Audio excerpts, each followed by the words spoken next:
साम पित्तलक्षण दुर्गन्धी हरितं श्याम पित्तमम्लं घनं गुरु अम्लिकाकण्ठहृद्दाह करं सामं विनिर्दिशेत् माधवनिदान first chapter 5th shloka madhukosha commentary.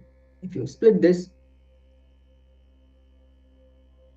दुर्गन्धं हरितं श्यावं पित्तम् अम्लं स्थिरं गुरु अम्लिका कंठ हृत् दाह करं सामं विनिर्दिशेत् निराम पित्तलक्षण आताम्रपीतमक्ष्णं रसे कटुकमस्थिरं पक्वं विगन्धविज्ञेयं रुचिपक्तिबलप्रदम्. If you Madhavanidana, first chapter, 5th shloka, Madhukosha commentary. If you split this particular shloka,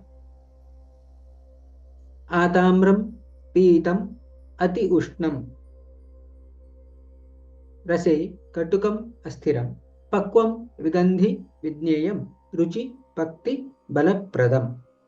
Ruchi Pradam, Pakti Pradam, Balapradam.